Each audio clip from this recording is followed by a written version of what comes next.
poisoned organs, rotted flesh, and in some cases, actual death, all in the name of looking good. Today, we're breaking down 10 of the most dangerous beauty treatments used throughout history, and I'll be explaining what they actually did to the human body from a medical standpoint. All right, let's dive right in. Number 10, lead-based makeup, ceruse. In the 16th century, pale skin was the ultimate status symbol, a sign that you were wealthy enough to stay indoors and didn't have to labor under the sun like the common folk. That's why it was very popular among high society, aristocrats, and even Queen Elizabeth I herself. They slathered their faces with ceruse, a white foundation made from vinegar and lead. And they didn't just dab it on. These women painted it layer upon layer, chasing that ghostly glow. From a medical standpoint, lead interferes with virtually every organ system. Over time, it can cause anemia, abdominal pain, infertility, and lead encephalopathy, a type of brain swelling that can result in coma or death. And ironically, it also causes skin ulcers, tooth loss, and premature aging, which meant you had to wear even more lead to cover up the damage.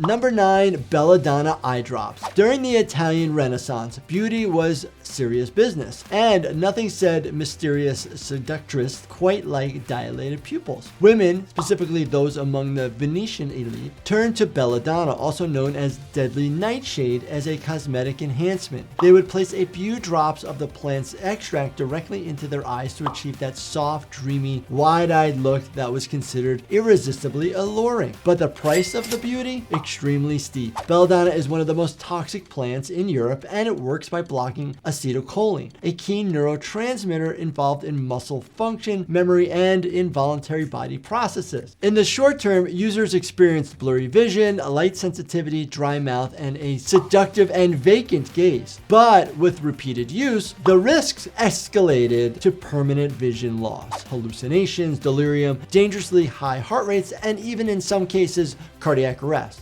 Number 8, tapeworm diet pills. In the early 1900s, women desperate to lose weight were marketed a literal horror. Promoted by some beauty product companies like French perfumeries, the idea was that you'd swallow a pill containing a tapeworm egg, which would hatch, grow in your intestines, and help you absorb fewer calories. It was especially targeted at high society women and stage performers who were expected to maintain impossibly slim figures, sometimes turning to dangerous fads when corsets weren't cutting it. What it actually caused? Malnutrition, anemia, nausea, diarrhea, and in some cases, the parasite migrated to organs like the liver and the brain. Medically, it's known as neurocystic sarcosis if the tapeworm reaches the brain. And yes, it can definitely cause seizures or death.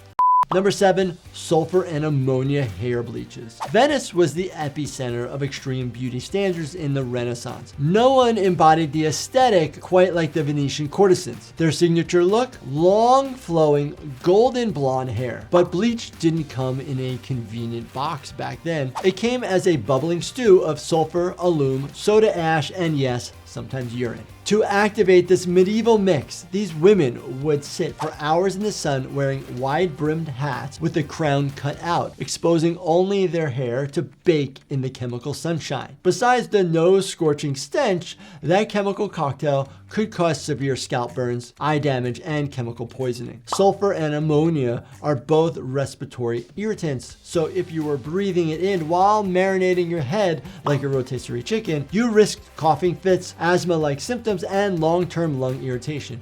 Number 6, footbinding in Imperial China. Starting as early as age 5, young girls in China underwent a brutal beauty ritual known as footbinding, all to achieve the coveted lotus foot, a small, arched, delicate foot that was considered the height of feminine beauty and social status. How was this actually done? The process began by soaking the feet in warm water and herbs, then bending the 4 small toes underneath the sole until they broke. The arch was forcibly folded to fracture the midfoot, and the entire foot was tightly bound with cloth strips to hold this agonizing position. The consequences were devastating. Chronic infections were common, sometimes leading to the loss of toes or parts of the foot. Nerve damage, severe pain, open sores, and osteomyelitis, a bone infection, plagued many women for life. Balance was impaired, mobility was limited, and walking became more of a shuffle. Yet, oddly, the altered gait was fetishized as graceful and feminine. Number 5, radium beauty products. In the early 1900s, people actually thought radiation was good for you because science hadn't quite caught up to the horrifying reality yet. So naturally, companies jumped on the trend, launching glow-in-the-dark beauty products like Radior Cream, Thioradia Powder, and even radium-infused toothpaste and hair tonics, all marketed to rejuvenate the skin and restore youth. But what did radium actually do? It emits ionizing radiation, which damages DNA and obliterates cells. Long-term exposure leads to radiation poisoning, bone necrosis, anemia, and blood cancers like leukemia. So yes, you glowed until your teeth fell out, your bones crumbled, and your cells turned against you.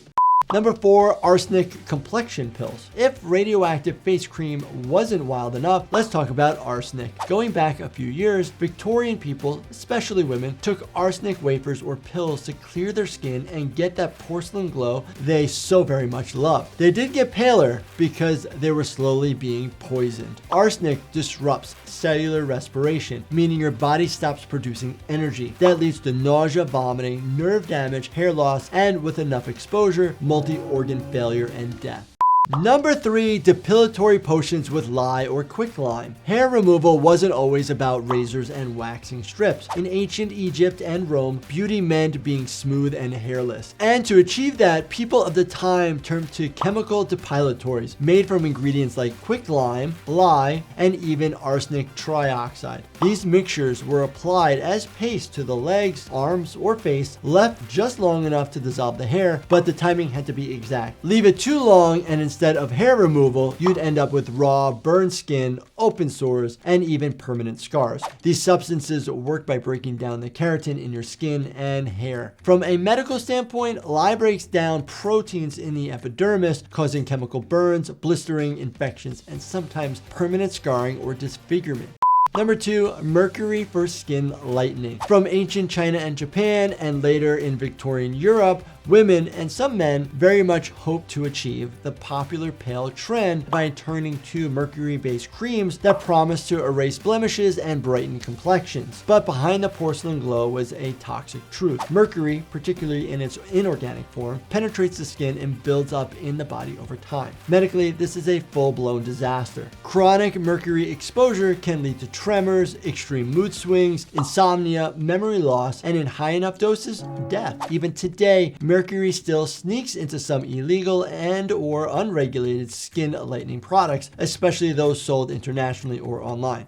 Number 1, toxic beauty treatment, rouge made with cinnabar. In ancient Rome, China, and medieval Europe, women, and sometimes men, used this brilliant red mineral as blush or even lip tint to achieve that youthful, flushed look. But cinnabar, my friends, is mercury sulfide, a compound so toxic it makes modern mercury creams look like skincare samples. You see, the powder absorbed through the skin and released mercury vapor, and when applied in warm, enclosed spaces, created a slow daily dose of poison. As for the medical effects, same as other mercury exposures: neurotoxicity, tremors, kidney damage, and at higher doses, organ failure or death. Some historians speculate that repeated cinnabar use may have contributed to the decline in the health of certain royal or noble families, especially those who wore heavy makeup every day. Alright, there you have it. 10 horrifying, painful, and medically dangerous beauty treatments from history that remind us how far we've come. Alright, if you enjoyed this video, make sure you check out this playlist. It's filled with more medically wild history. And don't forget to smack that subscribe button, turn on your bell notifications, and hit that like button for me. Thank you so much for watching, and stay healthy, my friends.